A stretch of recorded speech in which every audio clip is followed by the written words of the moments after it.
à tous, bonjour et bienvenue à la 5e édition de S3 Odéon. Bienvenue dans la bibliothèque de l'Institut de France. Avant de commencer cette conférence 100% digitale, j'aimerais vous dire 2 mots. Qui sommes-nous et pourquoi nous avons organisé cette édition spéciale Covid-19 ? S3 Odéon est une démarche innovante qui veut marier sciences de haut niveau et échange de partage de la connaissance avec le grand public. Notre objectif est de mettre en lumière celles et ceux qui portent l'avenir de la recherche, de la médecine et de la santé, en abordant les questions que le grand public se pose, que vous vous posez chez vous. S3 Odéon, c'est aussi une nouvelle forme de communication qui n'existe nulle part ailleurs, faite de prises de parole limitées à 7 minutes, sans notes, pour aller à l'essentiel, et pour rester compréhensible par tous. Notre ambition, faire de la science et du futur de la santé un objet de culture. Cette édition spéciale Covid-19, ce que dit la science, nous l'avons organisée avec l'Académie des sciences, l'Institut de France, l'Institut du cerveau, les équipes Banijay et Emelcom, qu'ils soient tous remerciés ici. Notre objectif commun, c'est remettre la raison scientifique au cœur du débat. Sans arrogance, mais avec humilité, une vingtaine de personnalités ont accepté bénévolement de participer à cette édition spéciale. 12 interventions que vous allez découvrir en direct maintenant et 8 témoignages que vous pouvez découvrir dès à présent sur le site www.s3odeon.fr. Sans plus attendre, nous allons commencer pour cette première séquence de 30 minutes chrono. Et j'ai le plaisir d'accueillir Pascal Cossard, secrétaire perpétuel de l'Académie des sciences. Bienvenue Pascal. Tu vas nous dire en quoi le virus qui nous réunit est si particulier. Avant de commencer à parler du virus SARS-CoV-2 et de la pandémie, je pense qu'il est important de rappeler ce qu'est un virus.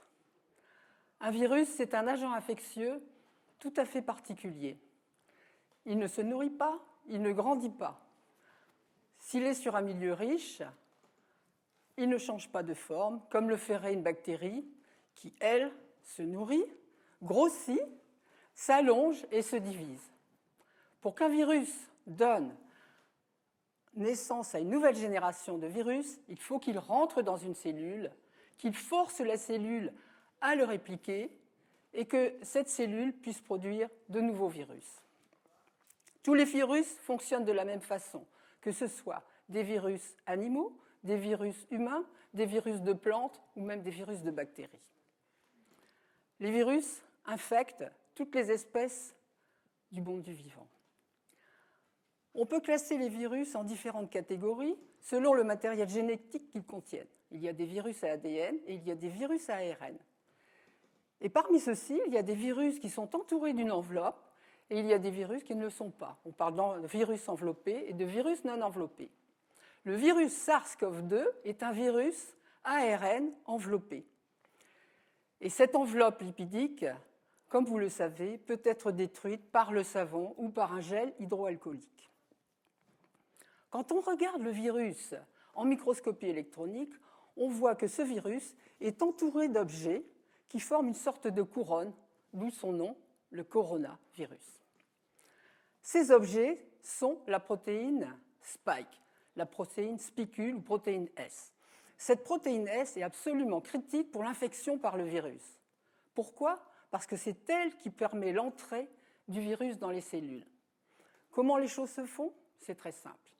La protéine spike reconnaît sur la surface du virus la protéine ACE2 sur laquelle elle se fixe de façon assez forte. Il y a d'autres molécules qui peuvent éventuellement contribuer à l'infection, comme la protéine TMP-RSS2. La protéine TMP-RSS2 a la capacité de cliver la protéine spike une fois que la protéine spike a interagi avec son récepteur. Donc on dit que la protéine spike interagit avec ACE2. ACE2 est le récepteur de la protéine et le récepteur du virus. Alors, où se trouve cette protéine ACE2 ? Elle se trouve dans le nasopharynx, elle se trouve dans les bronches, elle se trouve dans les poumons, elle se trouve aussi dans le tractus gastro-intestinal. Donc, l'endroit où on trouve la protéine ACE2, c'est l'endroit où le virus peut rentrer dans l'organisme. On sait qu'un site principal, c'est le nasopharynx, d'où l'idée de porter des masques pour se protéger de l'infection par le virus.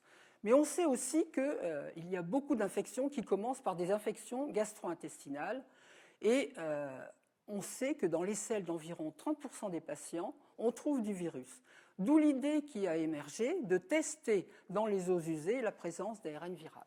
Donc, une fois que la protéine s'est fixée sur son récepteur, l'étape d'entrée va pouvoir commencer.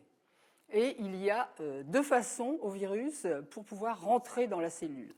Soit il y a une interaction entre la membrane du virus et la membrane de la cellule, et l'ARN est délivré dans la cellule directement, soit la membrane entoure le virus, forme une sorte de poche, une vacuole, qu'on appelle une vacuole d'endocytose. Et pour que l'ARN puisse entrer dans la cellule, il faut que cette membrane s'ouvre et qu'ensuite la membrane du virus puisse s'ouvrir aussi. À ce moment-là, l'ARN est dans la cellule et la cellule est forcée à répliquer l'ARN et aussi à lire l'ARN et le transformer en protéines. Des virus peuvent se former et la cellule produit des virus. Alors en fait, tous les médicaments qui sont à l'heure actuellement utilisés ou testés essayent d'inhiber tous les mécanismes que je viens de décrire. Il y a par exemple des anticorps monoclonaux qui sont dirigés contre la protéine spike pour l'empêcher d'interagir avec son récepteur. On peut utiliser aussi le sérum de patients qui sont guéris. On peut aussi utiliser le Camostat, qui est un inhibiteur du corécepteur, c'est la protéine TMP-RSS2. Il y a ensuite des inhibiteurs de la réplication du virus, comme le remdesivir. Il y a aussi des inhibiteurs de la traduction des protéines virales. Et puis, il y a aussi des inhibiteurs de la réponse immunitaire. Parce qu'en fait, la cellule a vu un intrus arriver. Et elle réagit à cet intrus par des défenses immunitaires. Quelles sont ces défenses ? Ces défenses sont des défenses de production de différents composés. La cellule, via des protéines comme par exemple TLR3, RIGAI, MDA5, PKR, reconnaît l'ARN viral et stimule la production, l'expression, soit d'interférons, et cet interféron va orchestrer la synthèse de 300 autres molécules, soit la synthèse de cytokines inflammatoires comme IL-6 ou d'autres molécules. Donc en fait, on peut utiliser éventuellement l'interféron pour enrayer la maladie, ou on peut aussi utiliser des inhibiteurs du récepteur de l'IL-6 ou évidemment des anticorps contre l'IL-6 lui-même. Enfin, on peut utiliser aussi des anti-inflammatoires tels que les dexaméthasones. Donc vous voyez, nous avons affaire à un virus qui est complètement nouveau. C'est un virus qui est inédit. On avait connu le virus HIV comme virus émergent qui était totalement inédit. Dans la série des coronavirus, on a eu en 2002 et en 2012 deux coronavirus, le SRAS et le MERS.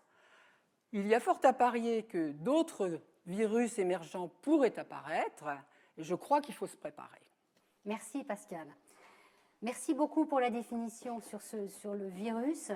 J'ai le plaisir maintenant d'accueillir Bruno Lina, qui est venu de Lyon, et qui va nous dire comment ce virus provoque la maladie. Bruno, c'est à vous. Alors, ce que l'on sait sur ce virus, ce que je peux vous expliquer sur ce virus, finalement, c'est un certain nombre de choses. Premièrement, il sort d'un réservoir animal.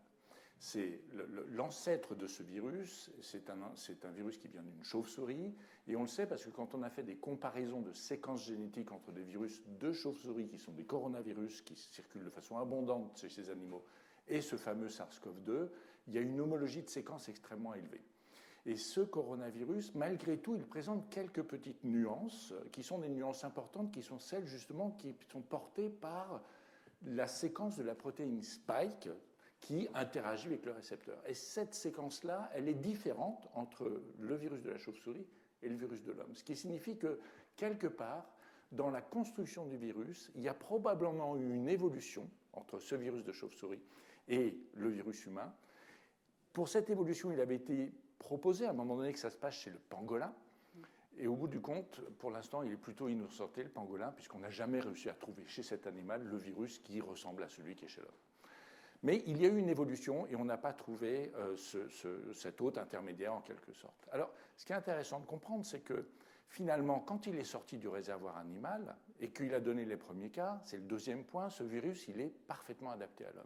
Et il se transfère très bien d'un individu à l'autre parce qu'il a cette capacité de se multiplier dans les voies aériennes supérieures.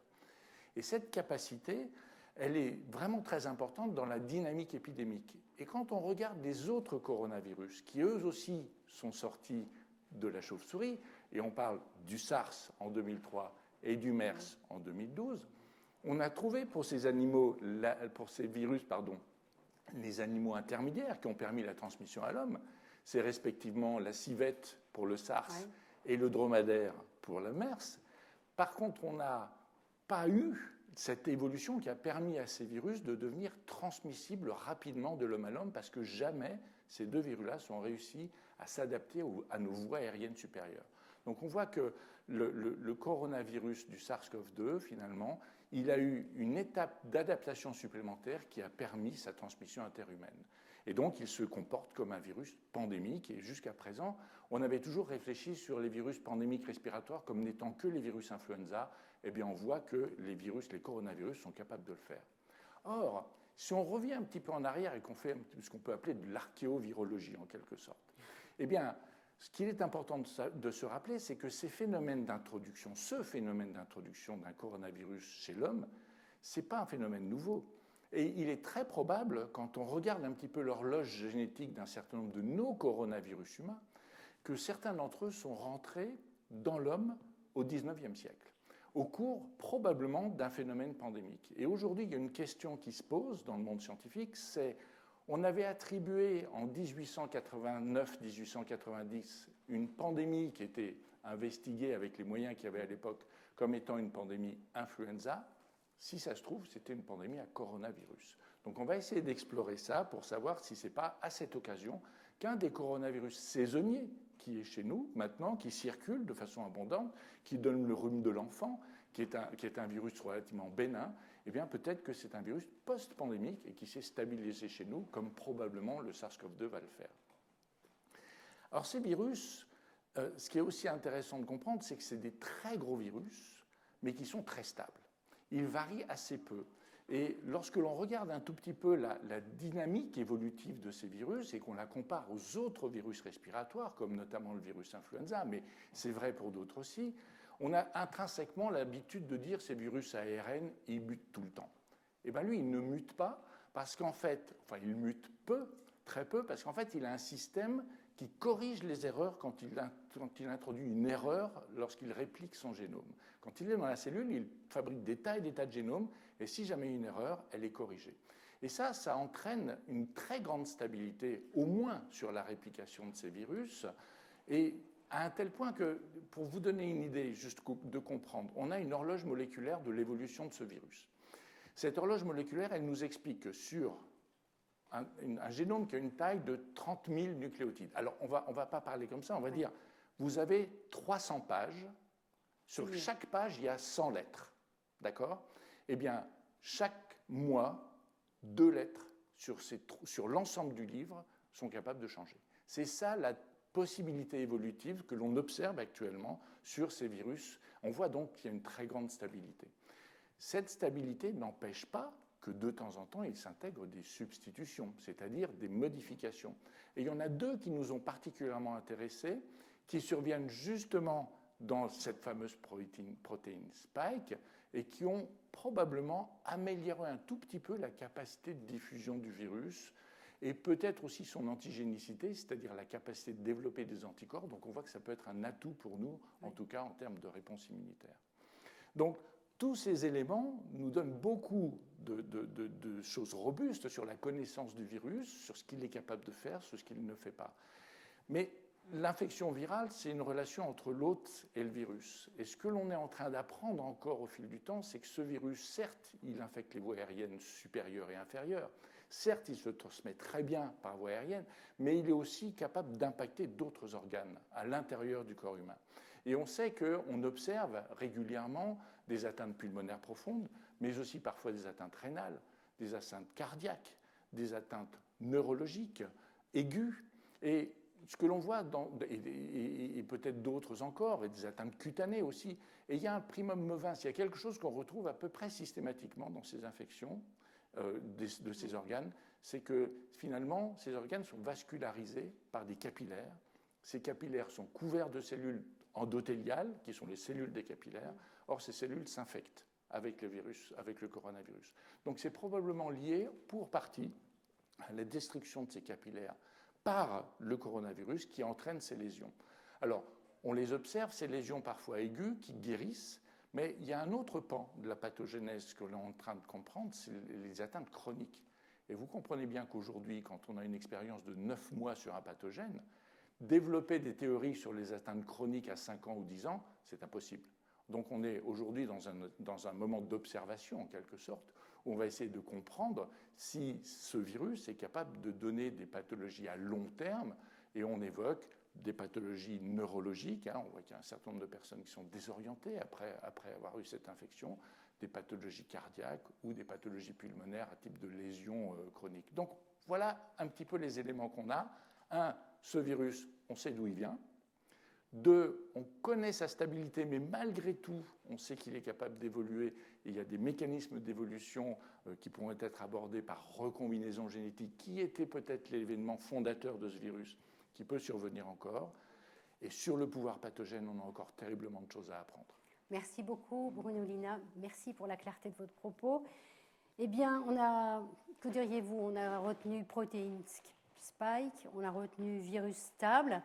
Moi, j'ai envie d'inviter maintenant Alain Fischer, pour parler d'immunité. Alain, dites-nous comment l'organisme se défend face à ce virus. Le virus SARS-CoV-2 provoque une maladie qu'on appelle le Covid-19.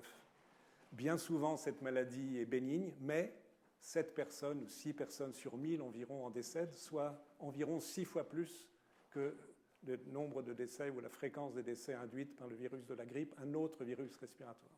Comment cela se fait-il? La maladie respiratoire est une maladie marquée par une hyperinflammation, on appelle ça un syndrome de détresse respiratoire aiguë, donc une réponse immunitaire qui est en fait inappropriée. Donc il faut s'intéresser un instant à ce qu'est une réponse immunitaire protectrice lors d'une infection virale respiratoire, telle que heureusement cela se passe très souvent lors d'infections respiratoires par toutes sortes de virus. Lorsque le virus pénètre dans les cellules de l'arbre respiratoire, il est reconnu par des capteurs qui induisent très rapidement, en moins de quelques heures, une réponse immunitaire qui est liée à la production d'un certain nombre de substances, et en particulier d'un groupe de substances qu'on appelle les interférons. Les interférons eux-mêmes induisent la production de centaines d'autres substances dont l'action est d'inhiber à différents stades la reproduction, la réplication, comme l'on dit, du virus. Donc, physiologiquement, cela permet très vite de limiter la quantité de virus présent et en même temps de favoriser la suite de la réponse immunitaire qui prend plus de temps, quelques jours, et cela est caractérisé par la production des anticorps, que chacun connaît, qui peuvent neutraliser les virus, et aussi l'immunité cellulaire qui est liée aux lymphocytes T, qui agissent également sur les cellules infectées. Et enfin, il y a une troisième phase qui est la reconstruction, la guérison, la cicatrisation. Alors avec le SARS-CoV-2, les choses ne se passent pas ainsi, en tous les cas pas toujours ainsi. Et une des raisons probablement que l'on commence à apprécier est le fait que par différentes voies, le virus soit directement d'abord induit une forme d'inhibition, il empêche cette réponse immunitaire. C'est-à-dire on connaît au moins 4 protéines du virus qui inhibent la production de ces interférons. Donc cette réponse rapide, normale du système immunitaire lors d'une infection virale est en quelque sorte limitée dans le contexte de cette infection virale par le SARS-CoV-2. Et on a observé de plus que dans les formes les plus sévères de la maladie, celles qu'on observe chez les sujets âgés, chez les hommes, chez les personnes qui ont les comorbidités que l'on connaît, eh bien, la production d'interférons est également réduite. Et on peut penser, même si cela est encore sous forme d'hypothèse, que ces différentes comorbidités, les maladies cardiaques et les autres, elle aussi inhibe la production d'interférons. De plus, des données récentes montrent qu'il y a des facteurs génétiques ou la production d'anticorps qui également convergent vers un bloc, une inhibition de cette production d'interférons qui paraît assez clé dans la limitation, la déficience, l'on peut dire, de réponses immunes.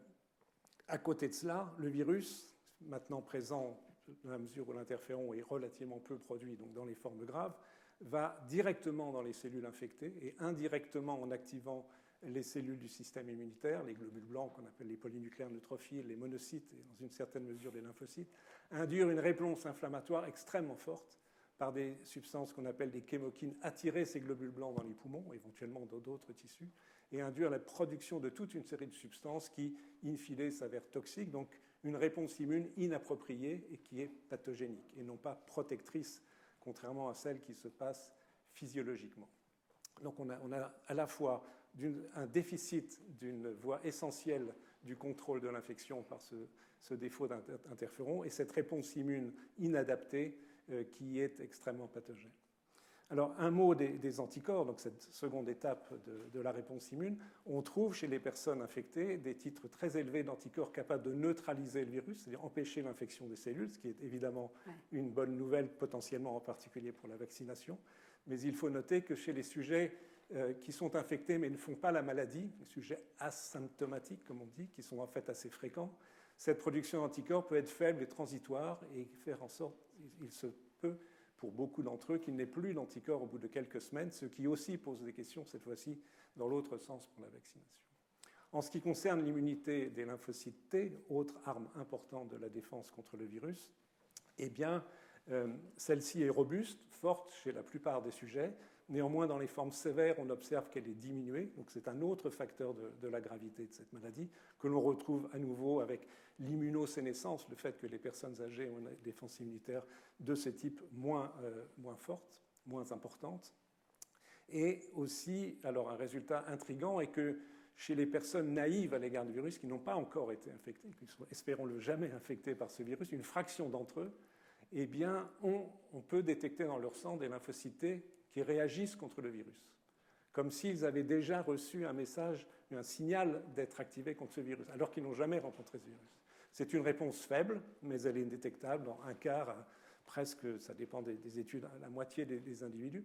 Et on pense aujourd'hui, avec de bons arguments, que cela est dû à une réactivité croisée avec d'autres coronavirus, dont il a déjà été fait allusion, qui provoquent des infections respiratoires bénignes et qu'une certaine mémoire croisée permet cette réponse des lymphocytes. Et cela pose une question immédiate, évidente. Est-ce que ces lymphocytes protègent ? Aujourd'hui, on ne le sait pas. Le recul est insuffisant et je pense qu'il faut être extrêmement prudent sur cette affaire.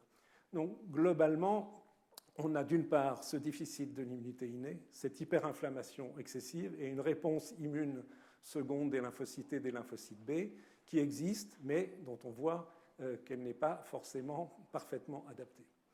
Qu'est-ce que l'on peut en déduire en termes d'approche thérapeutique ? Même s'il y a encore beaucoup de questions non résolues, on peut réfléchir à ces questions aujourd'hui avec deux grandes stratégies évidentes. Une stratégie concernant la phase initiale, le défaut de la réplication virale, je parle des formes sévères, où évidemment tout médicament qui serait capable d'inhiber le cycle de la réplication virale serait intéressant, mais à ce jour, aucun n'a été validé vraiment. Donc cette piste reste en devenir. Deuxième piste intéressante, les anticorps monoclonaux dérivés ou le plasma, donc des anticorps neutralisants, puissamment neutralisants, qui vont réduire la charge virale en inhibant l'infection des cellules. Ceci est en cours de test actuellement. Troisième stratégie, l'interféron, puisque celui-ci est parfois déficient, administré précocement dans la maladie. On verra ce que donnent les résultats. Pour l'instant, ceci est encore à l'étude. Il y a en tous les cas une logique, un rationnel fondé sur les données que je viens d'indiquer. Et puis, second point, la réponse inflammatoire excessive.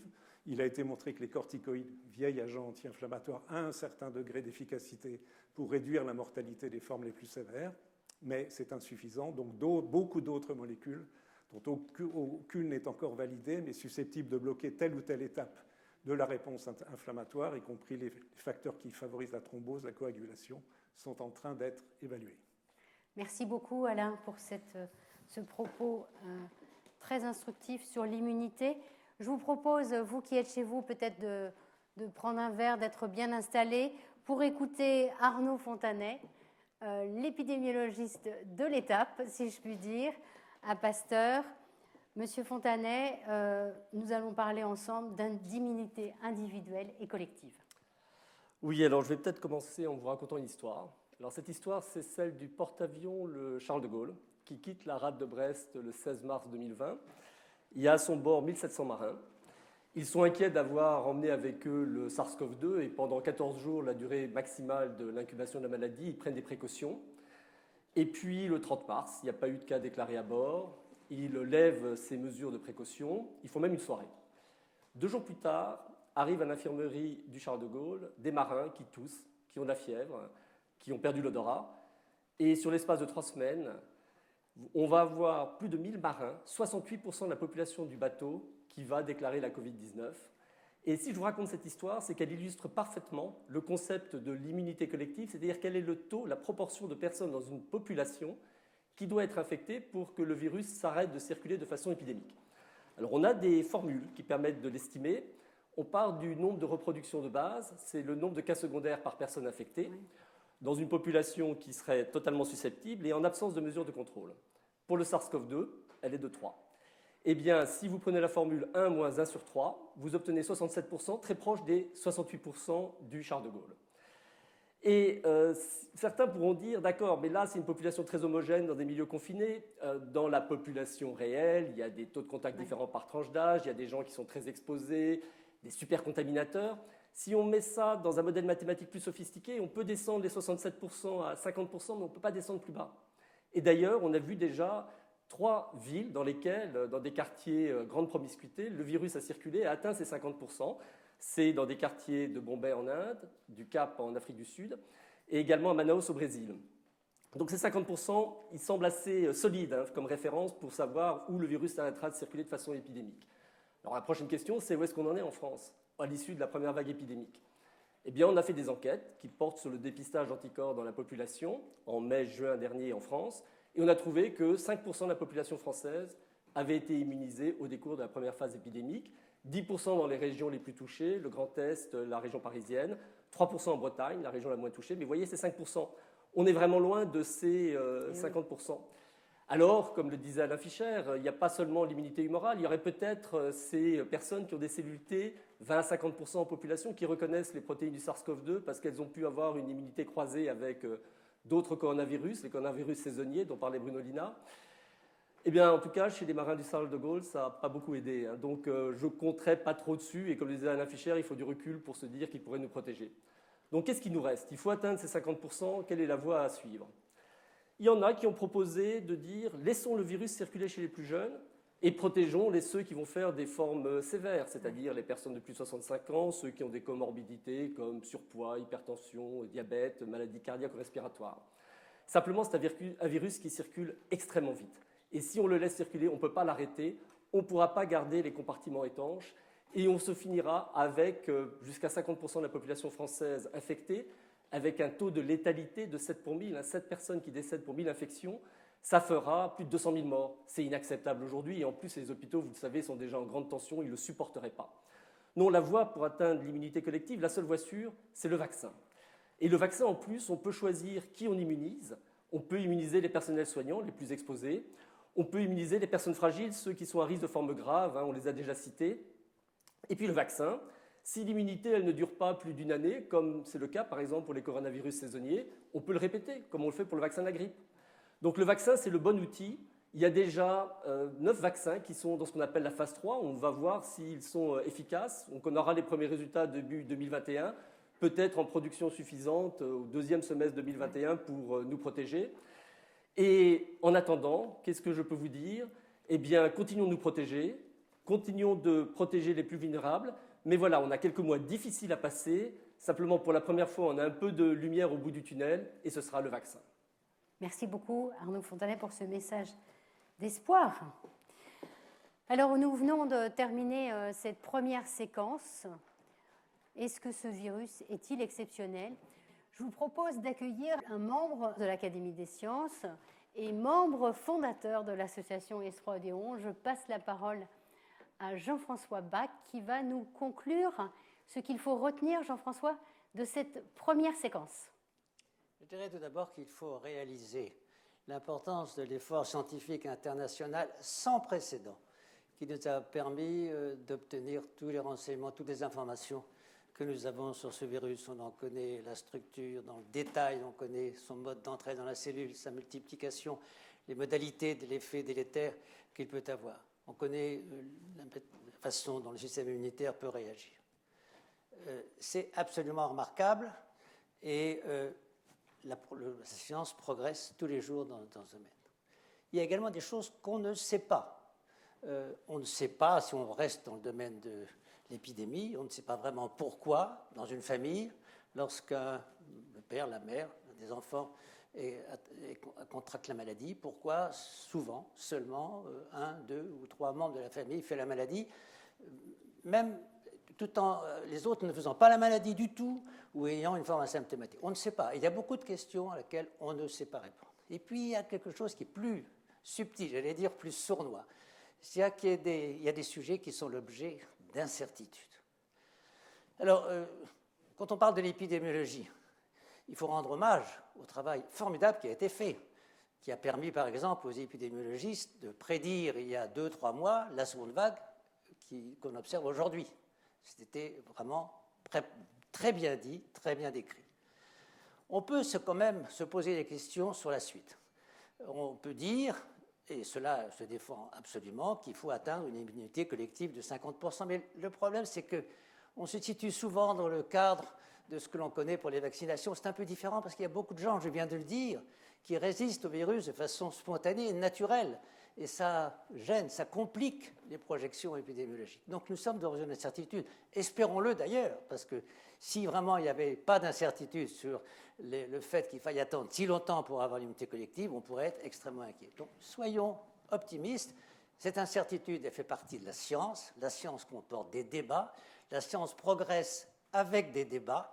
Ce n'est pas forcément des controverses, des polémiques, ça c'est autre chose. Non, des débats qui sont constructifs, et c'est sur ces débats qu'il faut fonder l'espoir que nous devons avoir dans le suivi de cette épidémie.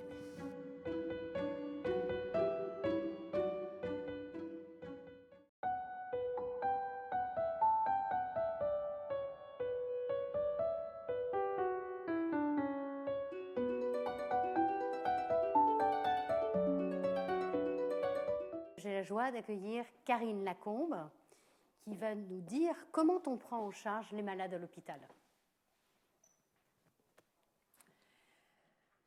Toutes choses égales par ailleurs, c'est-à-dire indépendamment de l'âge, du sexe, la mortalité par la Covid-19 a diminué de 50% entre mars et juin 2020. Alors évidemment, ce n'est pas parce que le virus a muté et qu'il est devenu moins pathogène, ce n'est pas non plus parce que les défenses immunitaires des êtres humains se sont déjà habitués à ce nouvel agent infectieux, mais c'est surtout parce que la prise en charge thérapeutique de la Covid-19 a considérablement évolué et s'est beaucoup améliorée. Et pour comprendre comment ces stratégies thérapeutiques ont pu améliorer la mortalité, il est indispensable de savoir, de connaître la physiopathologie de l'infection à SARS-CoV-2.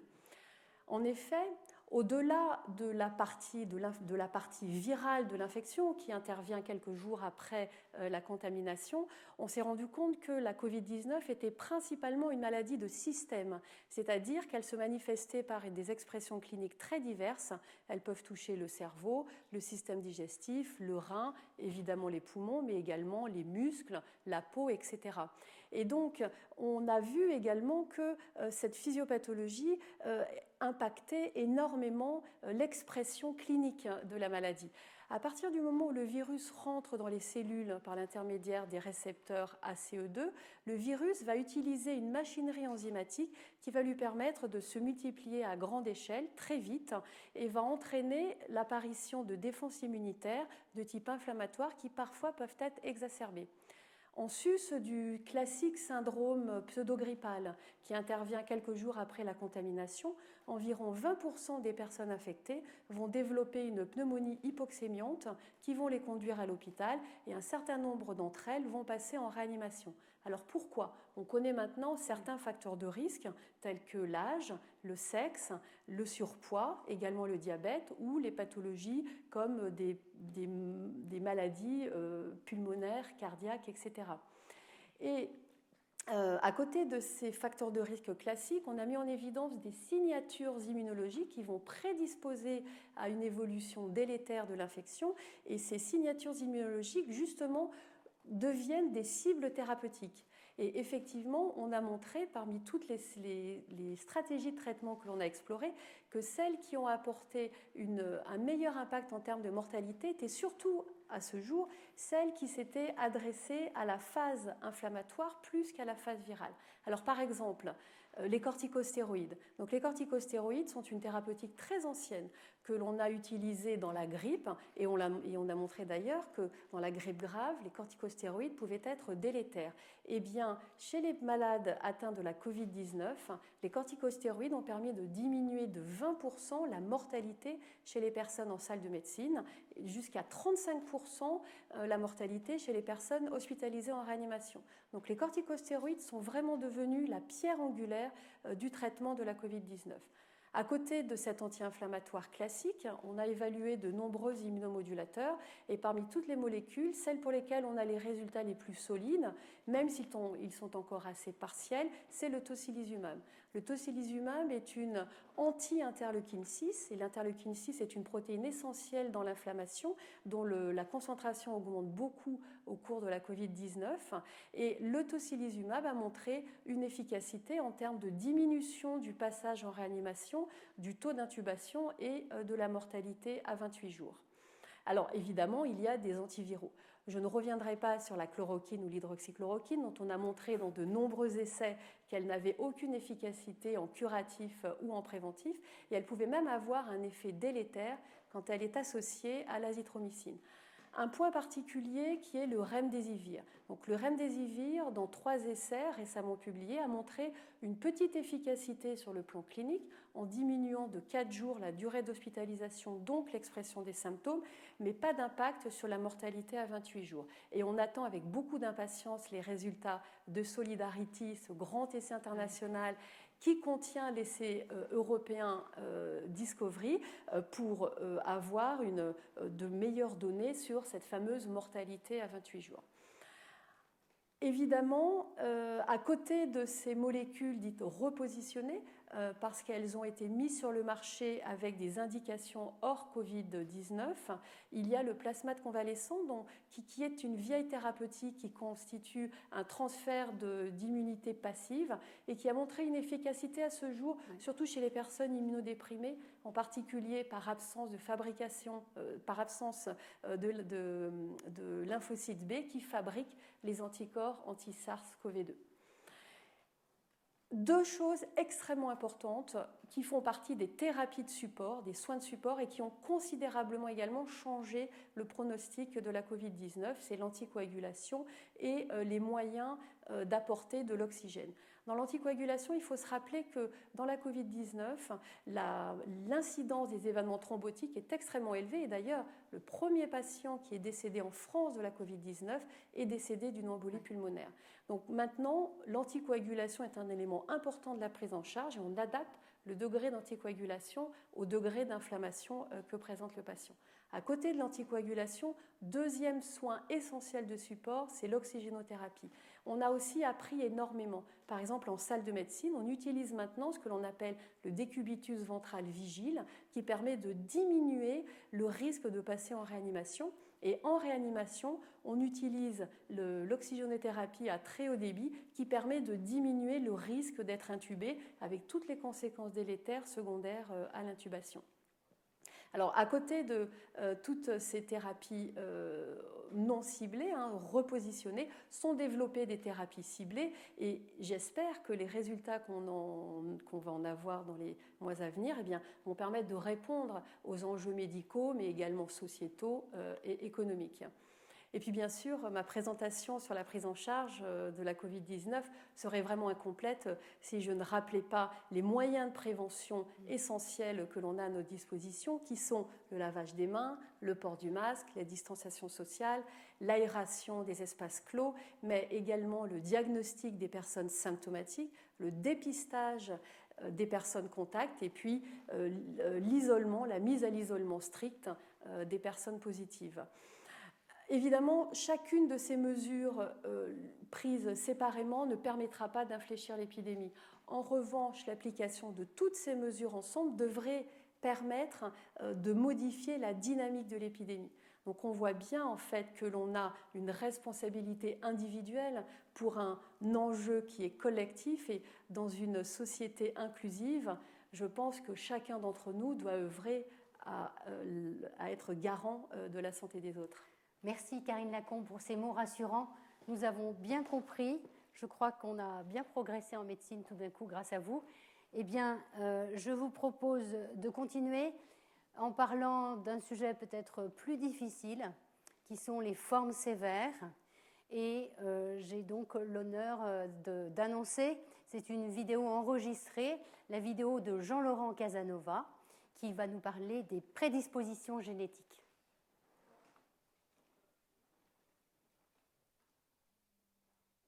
La grande majorité des infections sont silencieuses. Il y a rarement des formes sévères et qui engagent le pronostic vital. Donc la question, évidemment, c'est pourquoi cette variabilité interindividuelle. Et nous avons découvert la cause des formes sévères de la maladie dans environ 15% des cas. Pour un peu moins de 5% des cas, les malades portent des mutations qui diminuent ou qui abolissent la production d'interférons qui sont des molécules antivirales, les interférons dits de type 1. Et pour un peu plus de 10% des cas, les patients portent des auto-anticorps contre ces mêmes interférons de type 1. Et donc, dans les deux cas, il s'agit d'une forme grave de Covid-19 du fait d'une insuffisance d'activité de ces molécules antivirales.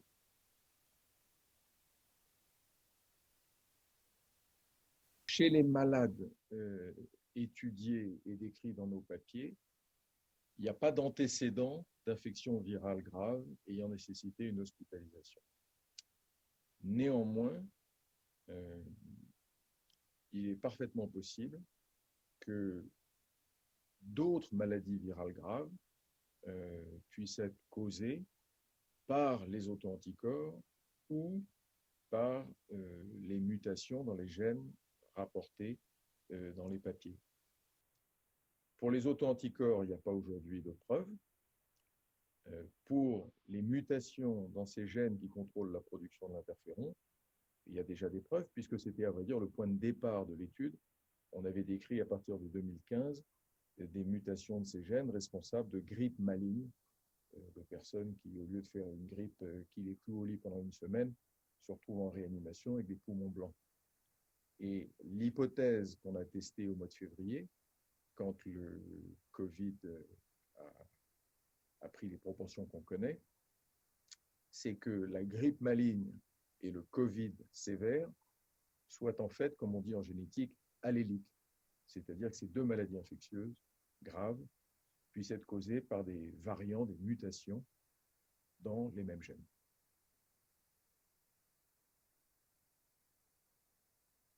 Il y a toute une série d'implications d'ordre diagnostique et thérapeutique. Au plan diagnostique, un diagnostic génétique qui n'est pas rapide, mais le diagnostic des auto-anticorps, lui, est rapide. Ça peut être fait dans l'après-midi. Donc on peut savoir avant ou après infection par SARS-CoV-2 si oui ou non on a des auto-anticorps contre les interférons de type 1. Donc les implications de diagnostic vont de soi. Les implications thérapeutiques, au sens large, en termes de prévention ou de traitement, sont aussi assez simples, au moins pour des patients chez lesquels on a posé l'un ou l'autre diagnostic. Un malade qui aurait une mutation qui diminue la production d'interférons, il y a deux interférons de type 1 sur le marché, l'interféron bêta et l'interféron alpha 2. c'est un traitement ou une prévention de la maladie qui semble assez logique. Pour les patients qui ont des auto-anticorps, la situation est plus compliquée. On peut envisager des plasmaphérèses, mais c'est quand même assez lourd. On peut envisager de les traiter avec de l'interféron bêta, qui est rarement neutralisé chez ces malades. Ils ont des auto-anticorps qui neutralisent les interférons alpha et oméga, mais rarement le bêta. Donc on peut réfléchir chez eux, avant ou au cours de l'infection à SARS-CoV-2, le plus tôt possible, chez les malades infectés, à ce type d'approche préventive ou thérapeutique.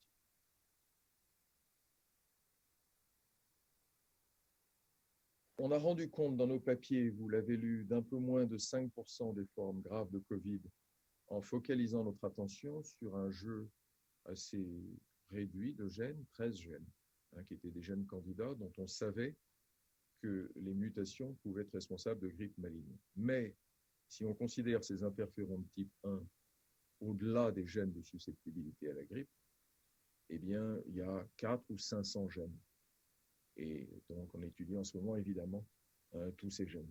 Les mutations dans les gènes qui contrôlent les interférons, les gènes de sensibilité à la grippe, sont réparties chez les hommes et chez les femmes en nombre à peu près équivalent. Et on a trouvé des mutations chez des patients de 15 à 75 ans. Pour les auto-anticorps contre les interférons de type 1, les patients sont plus âgés. Plus de la moitié d'entre eux ont plus de 65 ans.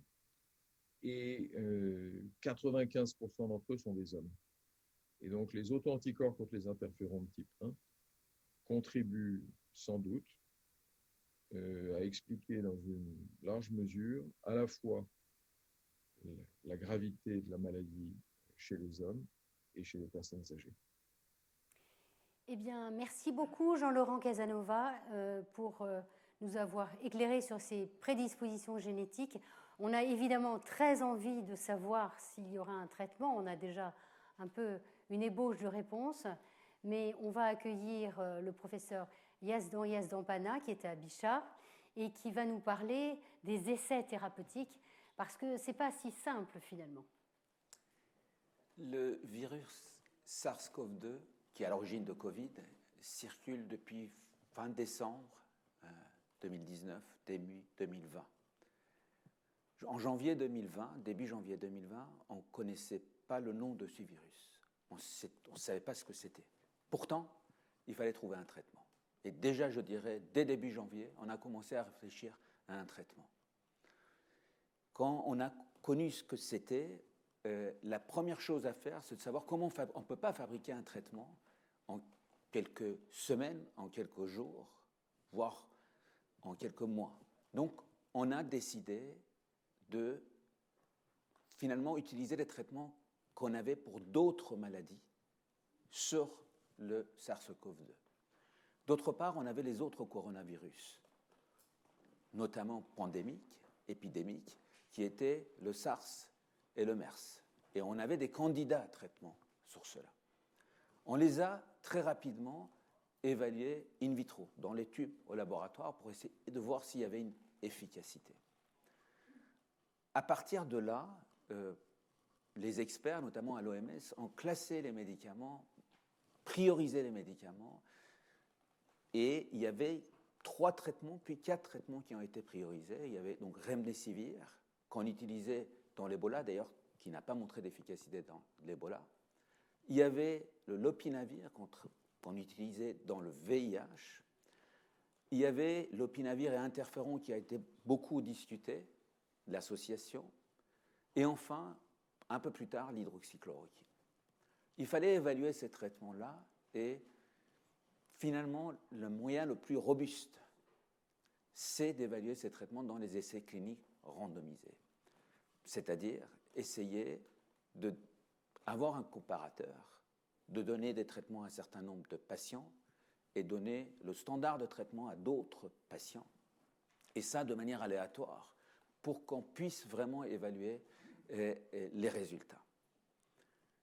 C'est sur un plan communautaire, collectif, éthique, et même plus éthique de faire comme ça. Parce que c'est comme ça qu'on arrivera à un résultat. Sinon, si on commence à donner le traitement et qu'on regarde le résultat à la fin, on ne sait pas si c'est parce que la maladie a évolué, on ne sait pas si on s'est amélioré dans la prise en charge des patients avec le temps, et on ne sait pas qu'est-ce qu'on fait exactement. Donc c'est ce qu'on a essayé de faire, et on a essayé de mettre en place, dans le cadre d'une épidémie, d'une pandémie, des essais cliniques internationaux, parce que l'épidémie peut partir à un moment donné, s'éteindre à un autre moment, et il est important de travailler tous ensemble sur le plan international. Donc en France, notamment, on a mis en place l'étude Discovery, un essai clinique qui évaluait les 4 traitements que je vous ai cités, dans le cadre d'un essai européen, en lien avec l'étude Solidarity. Malheureusement, comme ça a été dit, il y a 3 des 4 stratégies thérapeutiques, donc le lopinavir interféron et l'hydroxychloroquine chez les patients hospitalisés qui ont été inefficaces. Mais là aussi, c'est important de montrer qu'un résultat est négatif parce que, par exemple, pour Kaletra, on a trouvé que ça donnait des résultats avec des problèmes de tolérance, alors qu'on ne pensait pas du tout, parce que dans le VIH, ça ne donnait pas ça. Le problème de tolérance, c'est le problème d'un médicament et la maladie. Et là, on a pu montrer que ça ne marchait pas. Et pour Remdesivir, les résultats sont imminents et on va les avoir. C'est toujours en évaluation. Donc, ça nous a donné malheureusement des résultats négatifs. Aujourd'hui, on n'a pas de traitement antiviral. Par ailleurs, on a compris comment évoluait la maladie, l'inflammation, les traitements qui luttaient contre l'inflammation, donc ça a été cité, le dexaméthasone. Donc il y a eu des résultats positifs et à un moindre degré, parce que l'étude était de petite taille, le tocilizumab. Donc sur la chaîne d'inflammation. Alors l'avenir, c'est quoi? L'avenir, c'est de trouver un traitement antiviral avec les essais cliniques. Et là, on a les anticorps monoclonaux, ça a été dit, qui a pour cible le protéine spike au niveau, qui peut être utilisé chez le patient hospitalisé, mais aussi en consultation et peut-être même en prévention, d'autres molécules.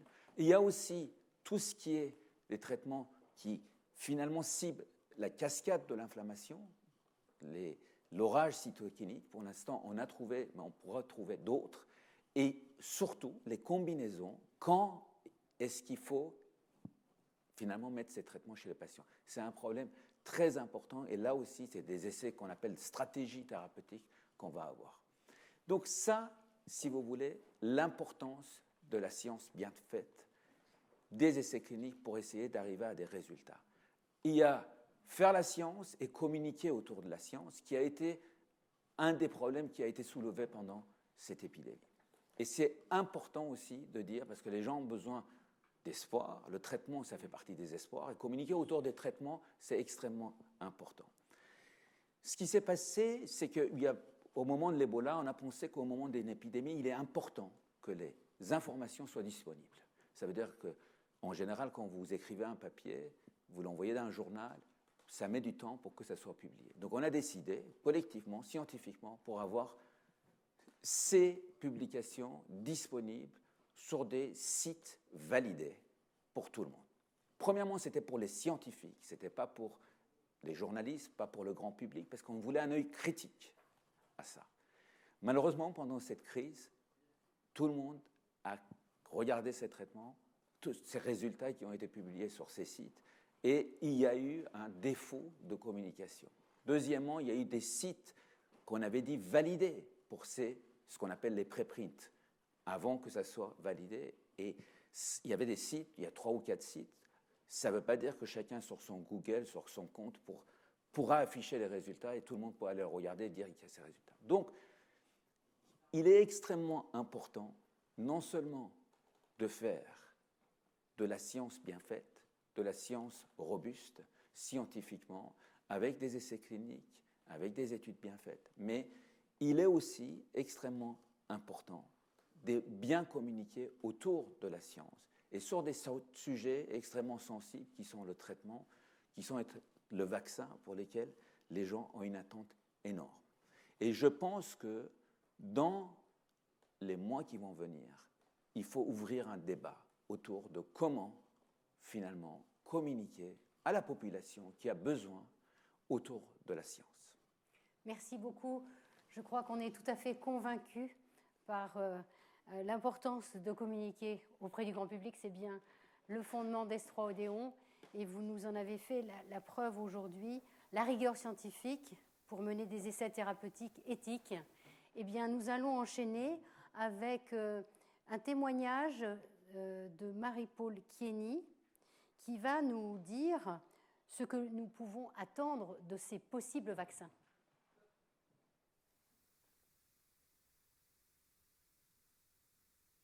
Je pense que disposer d'un vaccin efficace contre la Covid-19 est certainement un accessoire essentiel pour arriver à, comment dirais-je, à revenir vers une vie beaucoup plus normale, celle qu'on pouvait vivre avant, et pour lequel on a beaucoup de mal pour le moment à se remettre. Alors, est-ce que c'est la seule chose? Non, je pense qu'il faudra encore pendant longtemps, 1 an, 2 ans, considérer que le vaccin est quelque chose de plus et qu'il va être absolument indispensable de continuer à faire ce qu'on fait maintenant, c'est-à-dire une certaine distanciation sociale, le lavage des mains qui est essentiel, le port du masque dans les endroits où la distanciation n'est pas possible et que donc le vaccin viendra en plus. Alors pourquoi est-ce que ce n'est pas la panacée? Eh bien c'est que dans un premier temps, on ne va pas savoir si le vaccin est efficace à combien de pourcents et contre quoi il protège. On peut penser effectivement, et ce serait déjà très utile, que le vaccin va protéger contre les formes graves de la maladie ou contre même les manifestations pathologiques. Mais le vaccin, tout en faisant ça et en le faisant avec un pourcentage élevé, pourrait ne pas protéger contre l'infection elle-même et ne pas protéger contre la transmission du virus. Et c'est vraiment la transmission du virus qu'il faut qu'on arrive à stopper.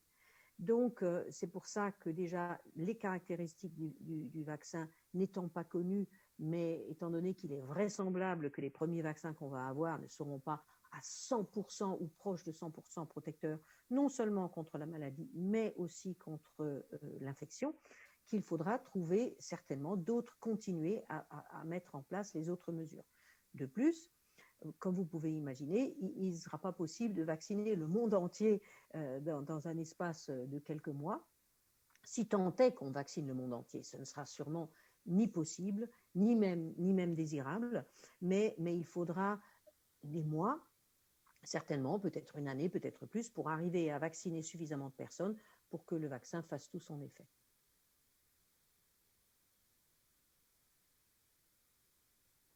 Les vaccins qu'on utilise actuellement protègent à des niveaux variables.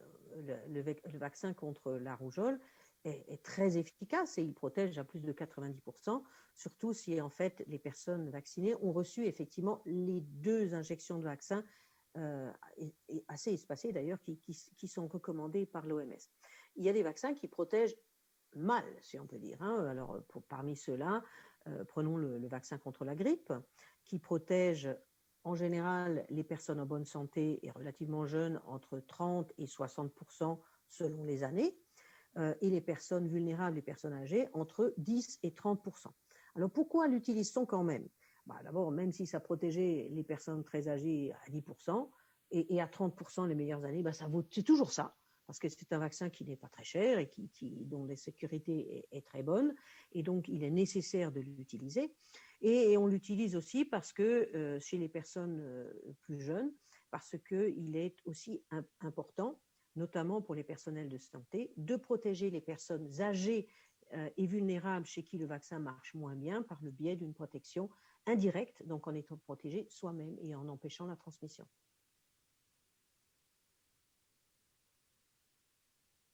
Alors, les vaccins ont en gros deux modes de fonctionnement, si on peut dire. Il y a d'une part la protection individuelle. Je me fais vacciner et donc je suis protégé contre l'infection ou la maladie à un certain degré, alors allant de 10% au pire, parce que sinon, autrement, on ne voudrait pas utiliser un vaccin, jusqu'à presque plus que 90%. Ça, c'est la première chose. L'autre est la protection indirecte, dans laquelle le vaccin est capable d'éliminer tout à fait ou partiellement la transmission de l'agent pathogène. Et à ce moment-là, il s'agit d'une immunité dite de population, puisqu'en fait, c'est le fait que les autres qui soient vaccinés en nombre qui me protègent moi. Et donc, ça, c'est la deuxième façon de protéger. Où en est-on avec le Covid-19? Moi, j'entends beaucoup des chiffres, le chiffre 60% mentionné. Alors, est-ce que c'est ça? Peut-être. Je pense qu'on a pour le moment l'évidence scientifique, les preuves scientifiques ne sont pas là, mais on pourrait penser qu'effectivement une immunité de population de type 60% pourrait interrompre la transmission.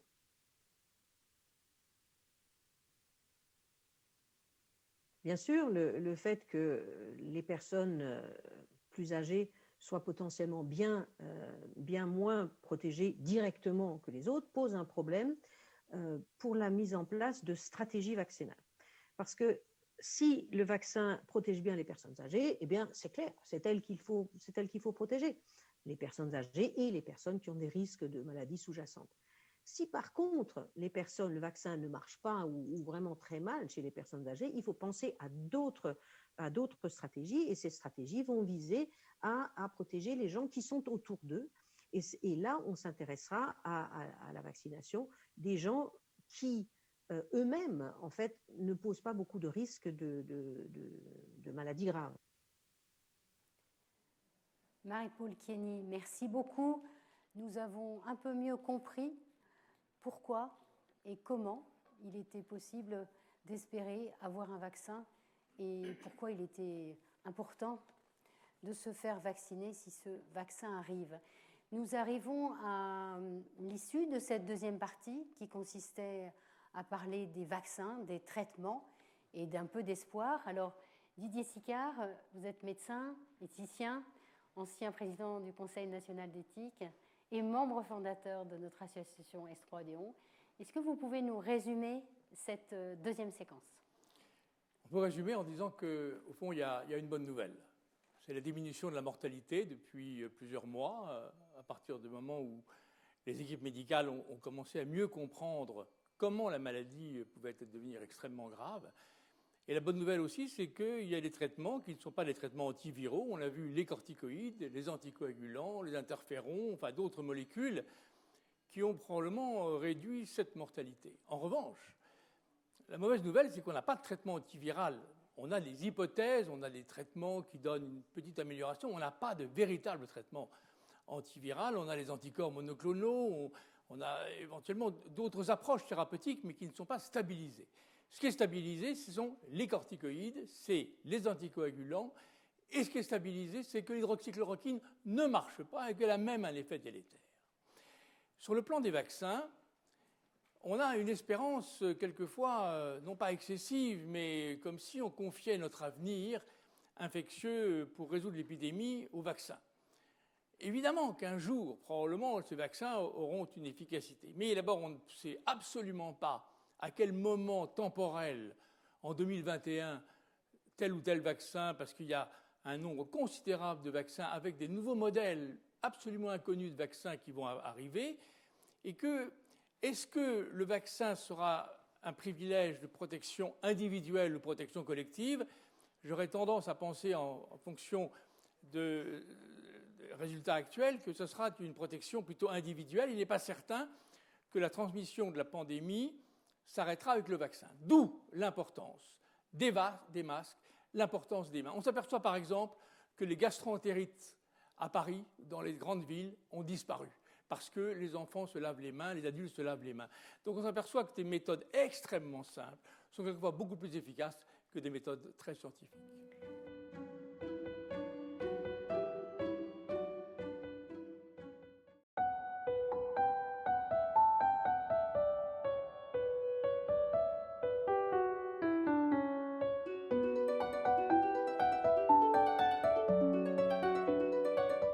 Nous allons accueillir 5 intervenants et nous allons commencer par Xavier de Lamballerie qui va nous dire pourquoi ce n'est pas la première fois que nous vivons une pandémie.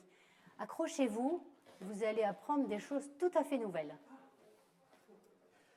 Alors, il est difficile, au cœur d'une épidémie, de trouver le recul pour distinguer le nouveau du déjà vu.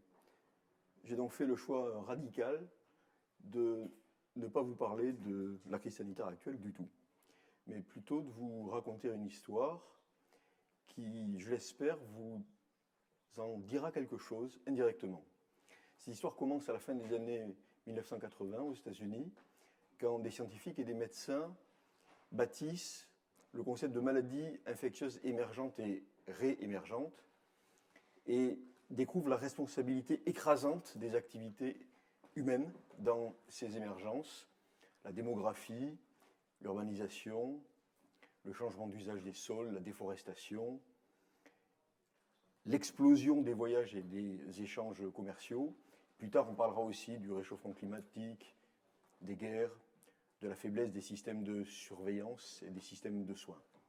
Les Américains s'intéressent rapidement à ces nouveaux agents émergents et leur intérêt sera décuplé lorsqu'en 1999, un peu effarés, ils assisteront sur leur propre sol à l'émergence du virus West Nile, un virus transmis par les moustiques, qui va traverser les États-Unis d'est en ouest et va tuer presque 25 000 personnes. En France, le concept de pathologie émergente est reçu avec méfiance et il est mal distingué de la médecine tropicale. Le réveil va être douloureux. En 2004, circule dans l'est de l'Afrique, au Kenya, un virus qui s'appelle le virus chikungunya. Il est transmis par des moustiques, il donne une forte fièvre avec des douleurs articulaires épouvantables, mais une mortalité qui est faible. En 2005, il va rentrer dans l'océan Indien, dans les îles du sud-ouest de l'océan Indien, et en particulier sur l'île française de la Réunion. Et cette île semble protégée contre les maladies tropicales comme le paludisme ou la dengue par son niveau de développement. Alors quand les premiers cas arrivent, il y en aura quelques milliers en 2005, on s'inquiète, on s'alarme de voir une maladie tropicale circuler, puis avec l'hiver austral, l'épidémie recule. En 2006, elle va revenir, elle va passer sur l'île comme un ouragan.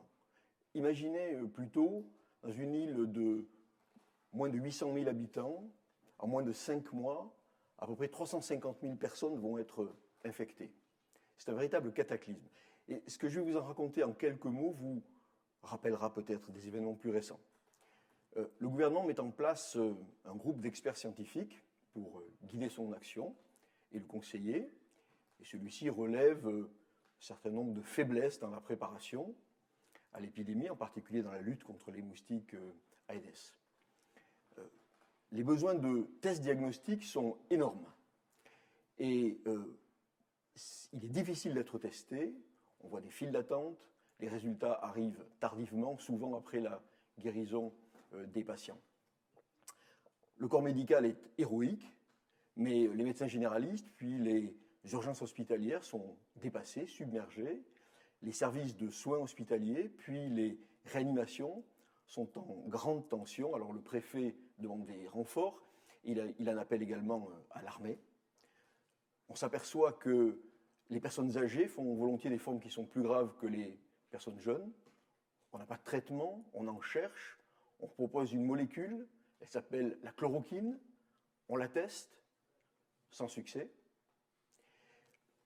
L'autorité publique fait l'expérience d'un paradoxe singulier qui est la demande de protection de la population et simultanément la très faible adhésion de cette population aux mesures de protection individuelles qui lui permettraient de ne pas attraper la maladie. On parlerait aujourd'hui de gestes barrières.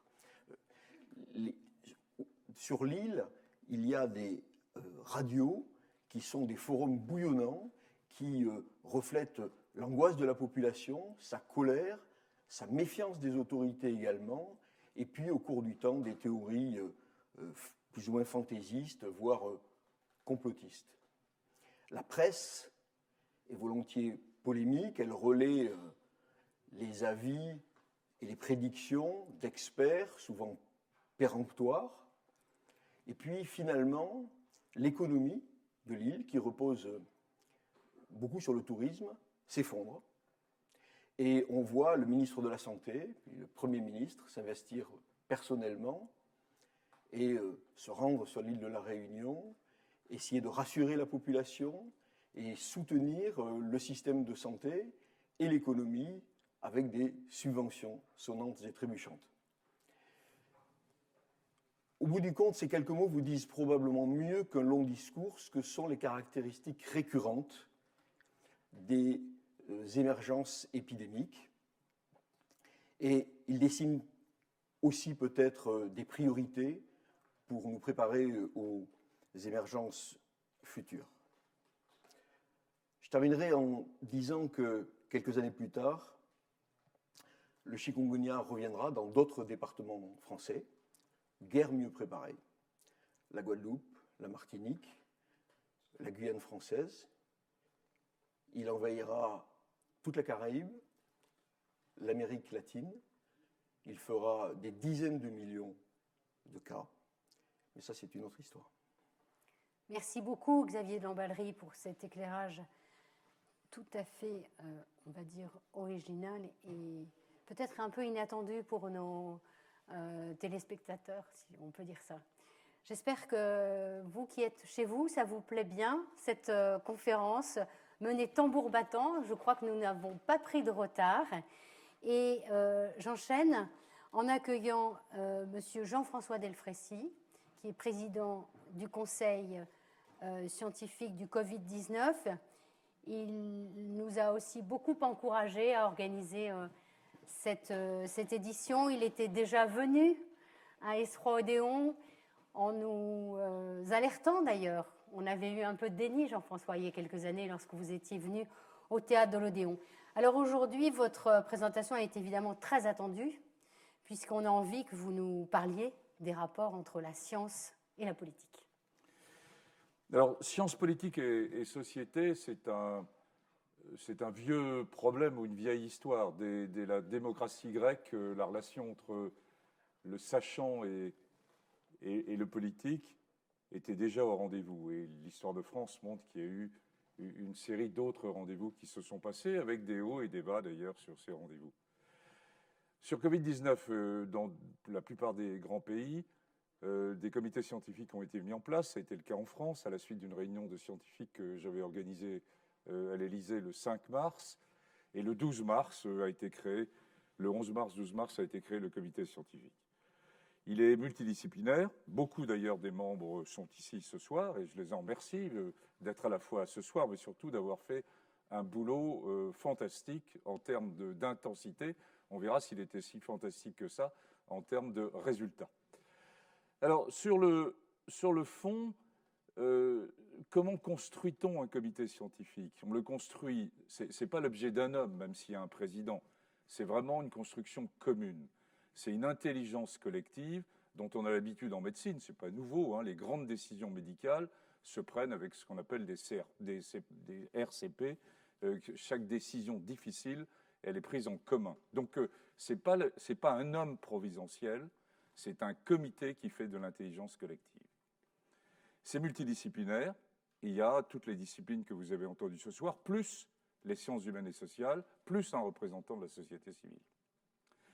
Alors, 4 points d'interrogation dans la relation entre un comité scientifique et le politique. Le premier, c'est comment on garde l'indépendance. On est nommé par le politique, même si j'ai contribué à choisir les membres du comité scientifique. Et ensuite, comment on reste indépendant? On reste indépendant parce qu'on est scientifique et médecin. On n'est pas dans un modèle de hiérarchie de hauts fonctionnaires. Nous ne sommes pas des énarques.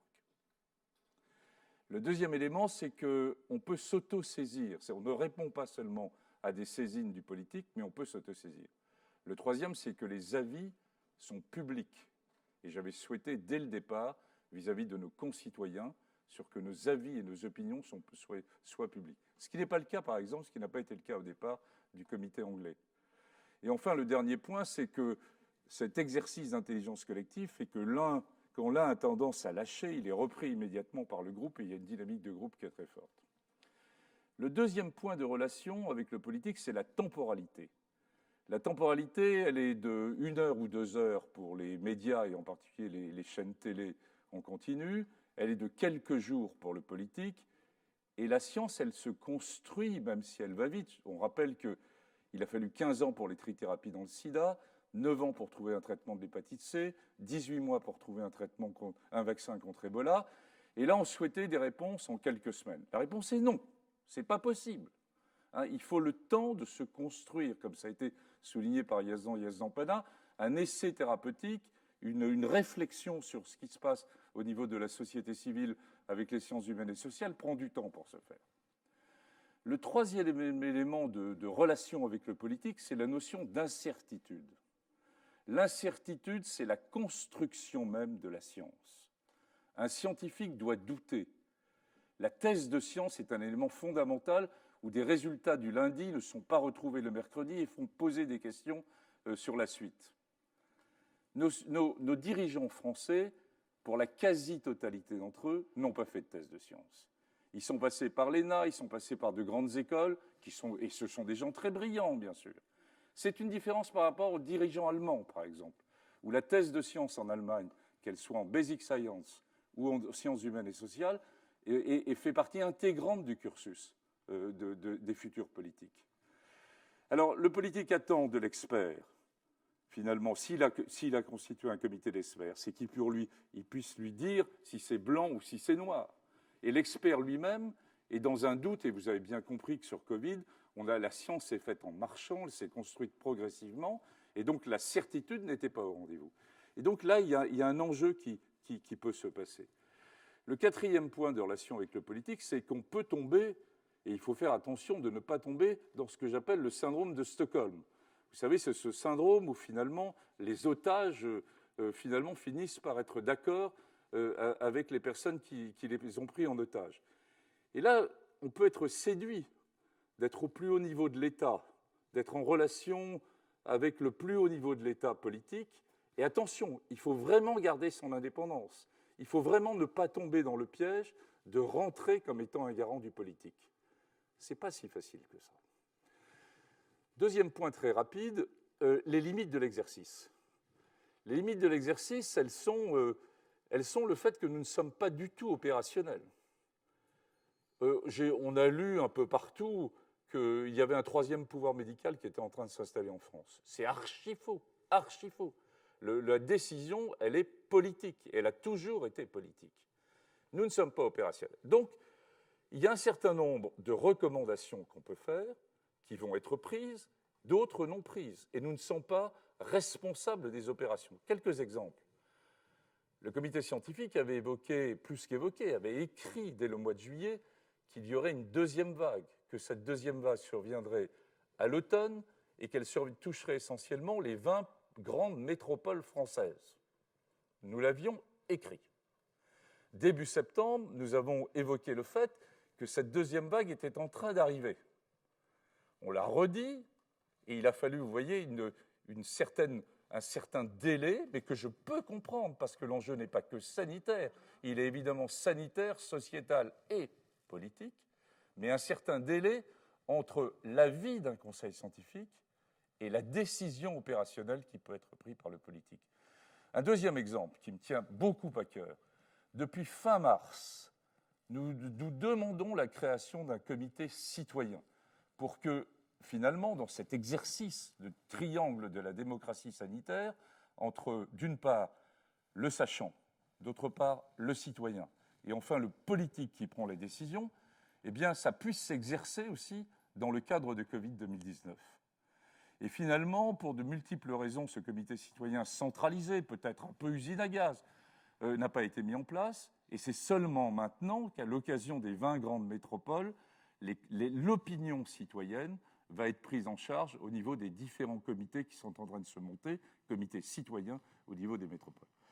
Juste pour terminer, pour dire qu'on a deux points qui sont fondamentaux pour la poursuite, parce que nous sommes maintenant rentrés en effet dans quelque chose qui est plus à long terme, c'est comment rétablir la confiance. Et c'est l'enjeu le plus important. Et rétablir la confiance, ça s'appuie sur une clarté d'information, et merci de le faire ce soir. Deuxièmement, ça s'appuie sur une transparence des données qu'il peut y avoir.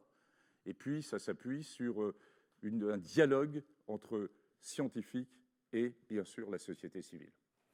Merci beaucoup, Jean-François, pour ce brillant exposé.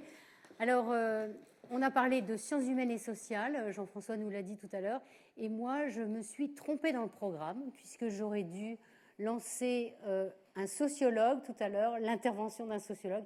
Alors, je vais le faire maintenant, mais vous allez voir, la transition est tout à fait naturelle, puisque Jean-François nous a parlé de sciences et de société. Eh bien, j'ai le plaisir d'annoncer Gérald Bronner, qui est sociologue, et qui va donner son point de vue pour que nous puissions faire la distinction entre la science et l'opinion.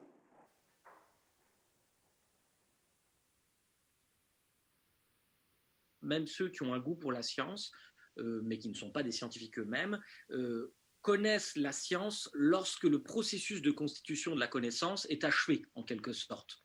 Nous savons que ceci paraît vrai, que les modèles intellectuels qui prétendent décrire le réel sont assis sur une littérature mondiale, pluridisciplinaire, et qu'il y a un consensus, par exemple, qui se dégage sur une question. Or là, nous avons observé peut-être pour la première fois dans l'histoire de l'humanité une connaissance scientifique en train de se produire. D'ailleurs, elle n'est pas du tout achevée sur la Covid-19. Il y a encore beaucoup de zones d'incertitude. Et ce que ça a révélé, parce qu'on peut parler d'une forme de crise de l'expertise dans cette période, ce que ça a révélé, c'est une conception stéréotypée de la production de la science. C'est-à-dire que, au lieu que cela puisse nous servir, parce que ça aurait pu nous servir finalement de grandes leçons d'épistémologie, de voir comment une science se constitue avec ses tâtonnements, ses impasses, ses retours en arrière, ses autocontradictions au bout d'un moment, et puis à un moment, une connaissance beaucoup plus solide qui émerge progressivement. Ça aurait été une très bonne nouvelle, mais ce n'est pas ce qui s'est produit. Ce qui s'est produit, en tout cas dans l'esprit de certains de nos concitoyens, c'est que la vérité était plurielle. Parce qu'il y avait des experts qui ne disaient pas la même chose, et ça a paru évidemment autoriser ce qu'on appelle du cherry picking, c'est-à-dire on va à la cueillette de cerises pour chercher finalement les experts qui nous conviennent. Et ces experts qui nous conviennent, on le comprend bien, c'est dans certains cas ceux qui nous rassurent, n'est-ce pas? Ceux qui peuvent nous dire dans le fond le port du masque n'est pas vraiment nécessaire, c'est un peu voilà, ou l'hydroxychloroquine pourrait nous sauver, etc. Il y a eu toutes sortes de débats. Et ce qu'on a vu apparaître très clairement, parce que j'ai travaillé là avec certains collègues sur ce point, Laurent Cordonnier et Florent Capfiro, c'est que par exemple la controverse autour de l'hydroxychloroquine, là je n'ai pas besoin de prendre parti sur cette question, mais elle a très vite adopté la cartographie, n'est-ce pas, de conflits idéologiques habituels.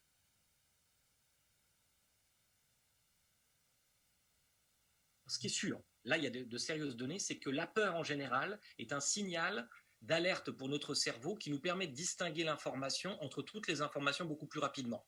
Par exemple, des collègues ont montré à des sujets d'une expérimentation des visages. Certains étaient joyeux, d'autres tristes, etc., avec plein d'émotions différentes. Et les visages qui étaient reconnus avant tous les autres, c'était les visages en colère. Parce que précisément, un visage en colère représente un danger potentiel. Vous pouvez faire l'expérience aussi, ils l'ont fait avec des animaux de toutes sortes. Ce que nous voyons en premier, ce sont les araignées et les serpents. Donc il y a quelque chose dans notre cerveau qui s'allume, pour des raisons peut-être évolutionnaires, là c'est spéculatif, mais probablement, qui s'allume et qui retient notre attention. Or, précisément, sur le marché cognitif, le marché dérégulé de l'information, une information pour survivre doit retenir notre attention. Raison pour laquelle, encore une fois, cette dérégulation, elle favorise souvent ce qu'on appelle les produits de la peur. Ça ne veut pas dire qu'ils l'emportent définitivement, mais du moins ils gagnent la première bataille, qui est la bataille de l'attention. Évidemment, ensuite, la tentation est forte pour tous ceux qui font profession de diffuser de l'information et qui vivent de cette captation du temps de l'attention, de produire de plus en plus d'alertes, de propositions de la peur. Ça ne veut pas dire qu'elles sont tous fausses ou inutiles, loin s'en faut. Mais ça crée un embouteillage des craintes. Parce que, comme vous le savez, il faut beaucoup plus de temps à la science pour défaire une alerte qu'aux médias pour en émettre une.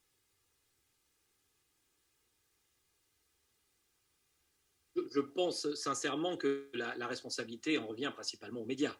Il y a quand même une liberté d'expression. Je ne voudrais pas que, par exemple, que les scientifiques qui sont hétérodoxes sur une question ne puissent pas s'exprimer. Ce n'est pas la question, ils ont le droit de s'exprimer, puis la science a besoin d'hétérodoxes, parce que quelquefois, en effet, on peut se tromper, même quand on est nombreux. C'est très important pour la dynamique scientifique qui est de l'hétérodoxie.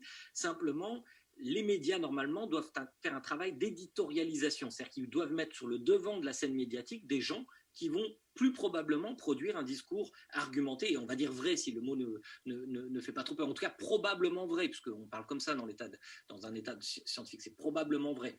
Or, on le voit bien, certains personnages sont mis en avant, non pas tant forcément parce qu'on soupçonne qu'ils sont probablement dans la raison, mais simplement parce qu'ils sont spectaculaires dans leurs énoncés.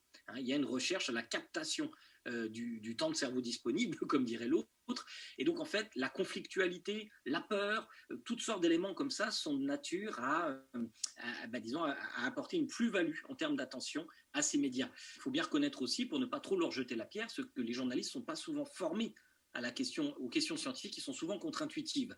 Et ils croient bien faire en donnant la parole à l'un et à l'autre qui dit le contraire. Ils ont quelquefois le sentiment que la démocratie, c'est ça, c'est donner la parole à deux points de vue contradictoires. C'est tout à fait vrai que ça peut être ça, mais dans le cas où, par exemple, il y a 95% des scientifiques qui pensent cela, il n'est pas forcément juste de donner 50% du temps aux 5% qui restent, n'est-ce pas? C'est comme si pour le réchauffement climatique, par exemple, on mettait un climato-sceptique versus quelqu'un qui travaille sur le climat.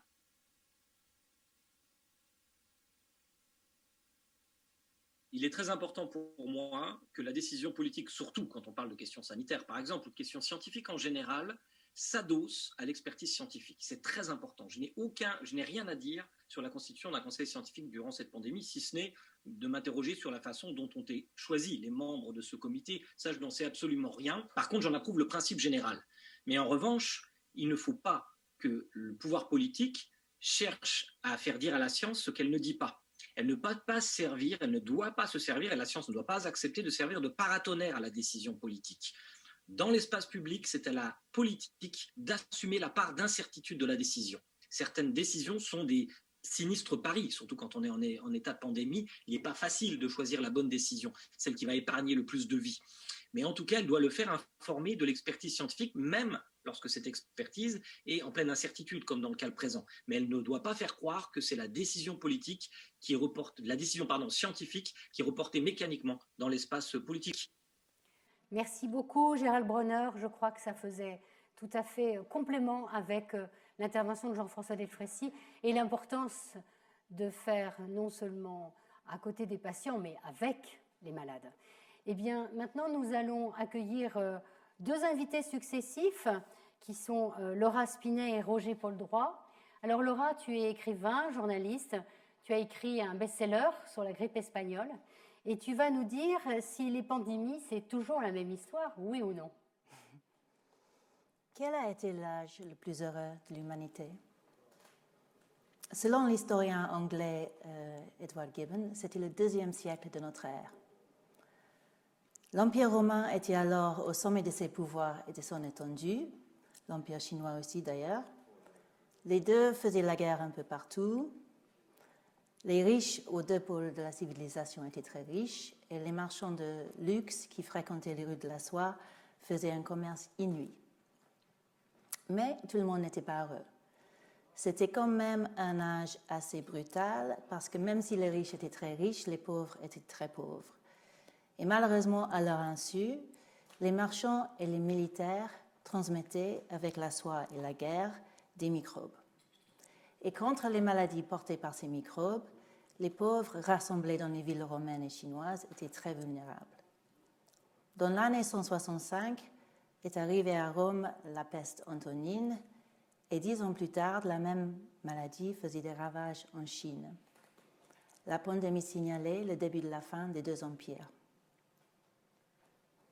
À travers l'histoire, nous disent les historiens, il y a une association statistique entre les pandémies, les crises sociales et les moments où le monde est très connecté.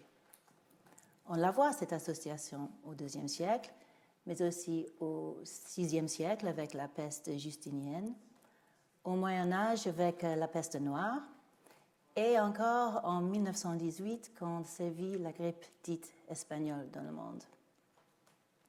Ce sont les moments où, dans nos sociétés humaines, se manifeste une inégalité extrême et des tensions sociales très marquées. Des tensions d'ailleurs qui sont souvent aggravées par la pandémie elle-même, puisque ce sont les pauvres en général qui sont les plus touchés par la maladie. C'est peut-être pas un hasard si des pandémies que j'ai citées, chacune des pandémies que j'ai citées a coïncidé avec une guerre. Et qu'à chaque fois, la pandémie était plus terrible, a tué plus de monde. La peste noire, par exemple, a tué 50 millions de personnes en Europe seule, plus que la moitié de la population européenne, tandis que la guerre de 100 ans a tué peut-être 3 millions. Dans un siècle beaucoup plus récent, la grippe dite espagnole a tué 50 millions de personnes globalement, tandis que la guerre de 14-18 a tué seulement 18 millions de personnes. Les guerres et les pandémies peuvent tous les deux être considérés comme des produits d'une inégalité extrême, mais avec une différence, c'est que personne ne déclare une pandémie à l'avance et elle peut quand même s'avérer beaucoup plus terrible. Aujourd'hui, les sociétés qui sont frappées par la COVID-19 sont plus inégales qu'elles ne l'ont été depuis un demi-siècle. Ce sont encore une fois des continents les moins développés qui vont souffrir le plus, et dans nos sociétés occidentales soi-disant avancées, ça sera les plus démunis qui vont mourir en plus grand nombre. Voilà la leçon que nous apprend l'histoire. C'est que les sociétés inégales sont les sociétés malsaines au sens plus littéral du terme, et que si les riches ne pensent pas aux pauvres quand il existe un très grand écart entre eux, ils vont finir par payer le prix. Un âge heureux peut vite bousculer dans un âge de misère. Merci beaucoup, Laura Spinet. Nous l'avons compris, le Covid-19, une maladie du monde moderne qui va peut-être créer et creuser les inégalités entre les riches et les pauvres. Eh bien, nous allons enchaîner et terminer cette dernière session avec un écrivain, un philosophe qui va nous proposer une expérience philosophique. J'ai l'honneur d'accueillir en vidéo enregistrée Roger Paul Droit. La pandémie que nous traversons est une crise sanitaire, évidemment, une crise économique, une crise sociale, on le sait, mais c'est aussi une crise morale et politique. Nous l'avons compris dès le début, nous le comprenons à mesure différemment. Je voudrais ajouter qu'il s'agit aussi d'une expérience philosophique majeure.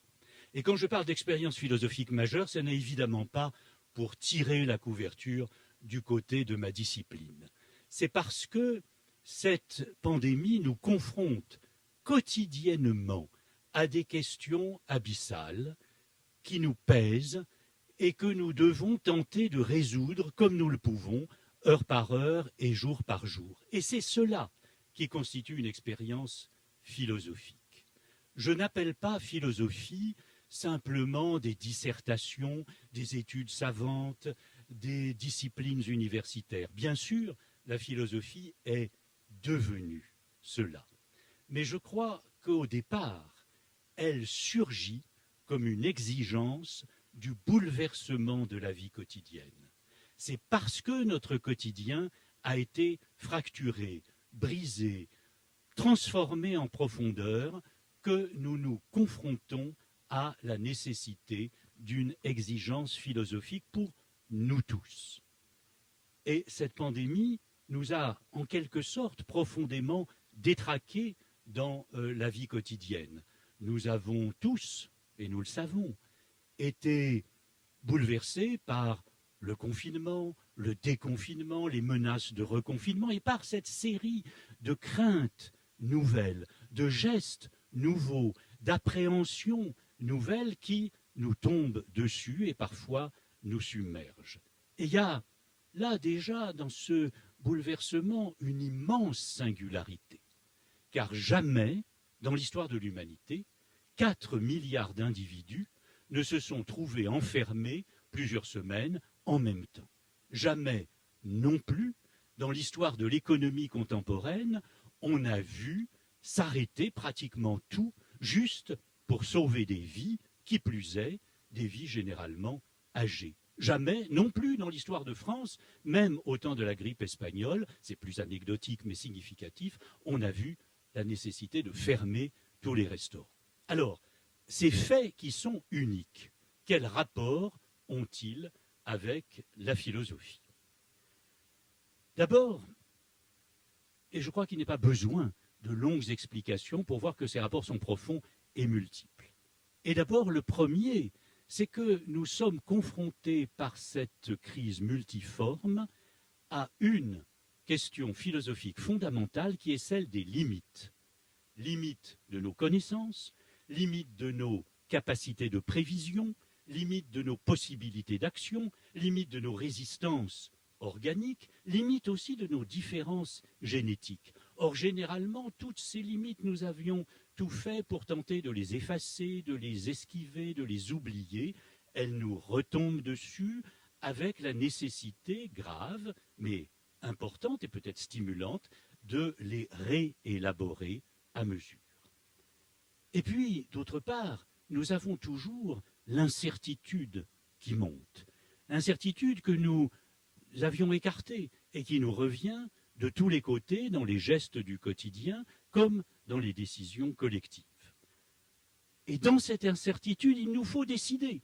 Et il nous faut décider chacun et collectivement, heure par heure et geste par geste.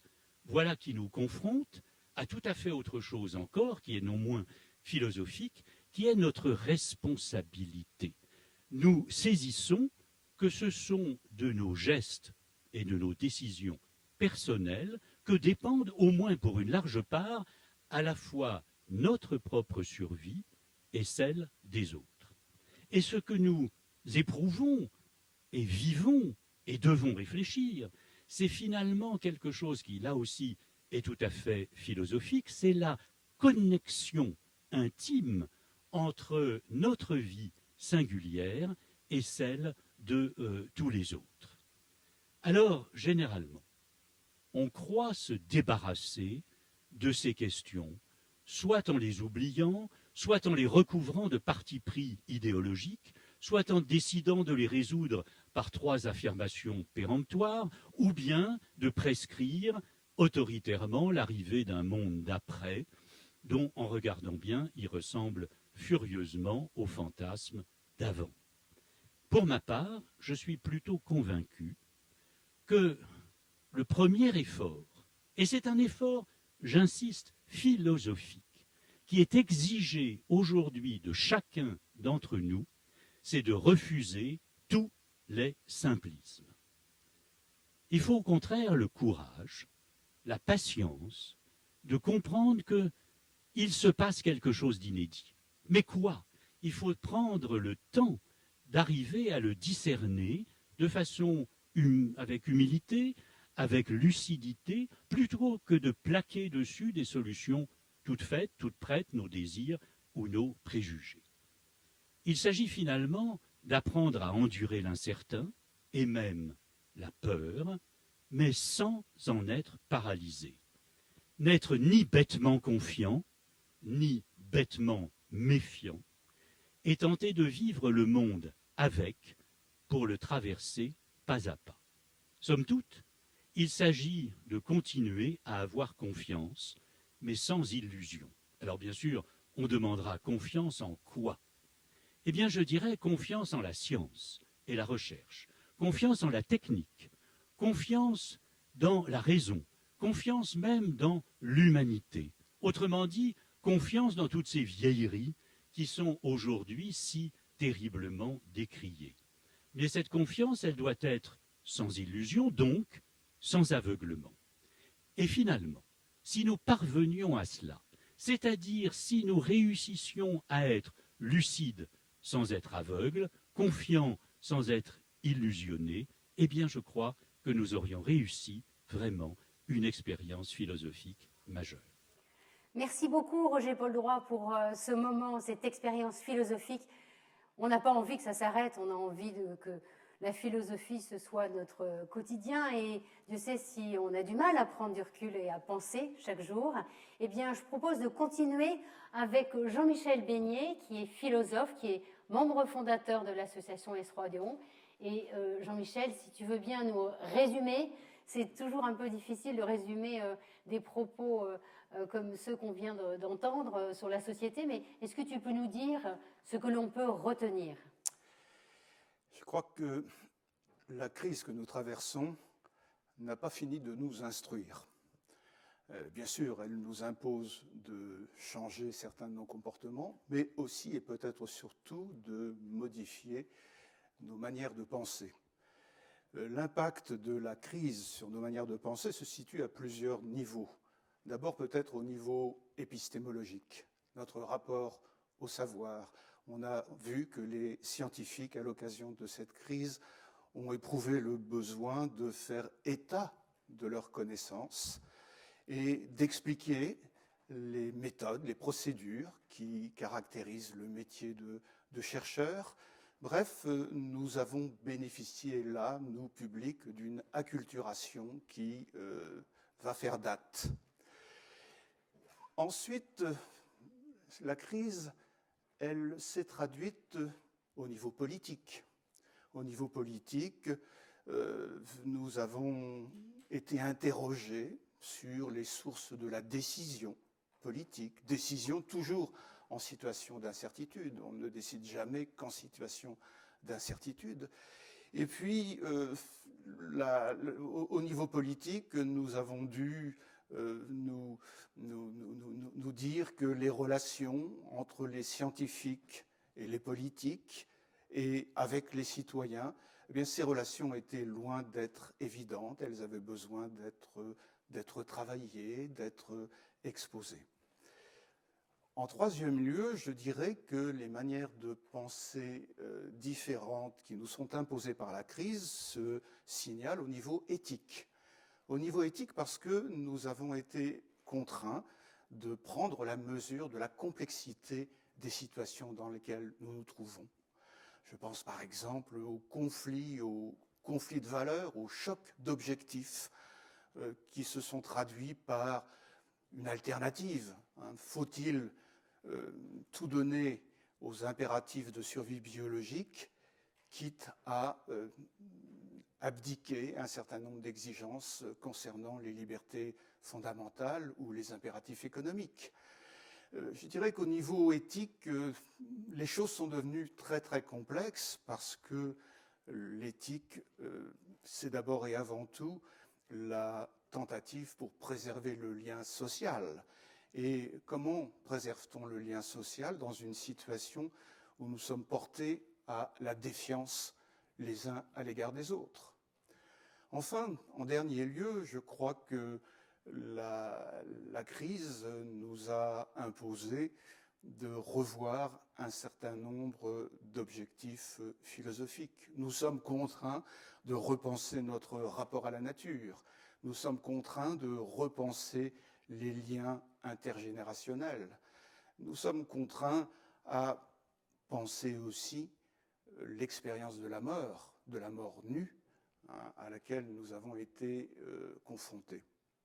Donc je dirais que cette crise dessine ce que les sociologues appellent parfois un fait social total. C'est un fait social total qui mobilise la planète tout entière et qui nous oblige à penser l'exigence de solidarité de destin qui noue les individus de la planète. Et en ce sens, S3 Odéon a mobilisé du savoir, de l'information, de la réflexion pour tâcher d'être à la mesure de cette solidarité de destin. Merci beaucoup, Jean-Michel. Eh bien, nous allons maintenant clôturer cette conférence. J'espère que vous êtes encore très nombreux. On me dit que vous avez été plus de 1000 sur chacune des séquences, donc merci de nous avoir suivis. Nous n'allons pas terminer tout de suite parce que nous allons passer la parole à un membre de l'Académie des sciences, mais aussi un des membres fondateurs de l'association S3 Odéon.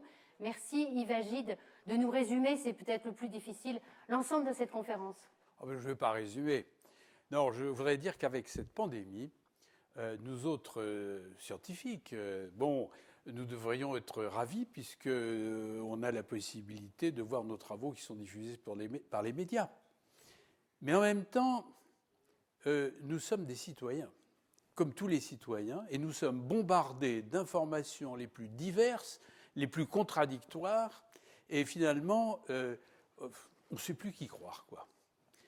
La parole scientifique est devenue inaudible, elle est diluée, complètement noyée. Alors évidemment, on accuse les médias, nous l'avons entendu tout à l'heure, mais moi je pense qu'il faut que nous sachions nous remettre en question nous-mêmes.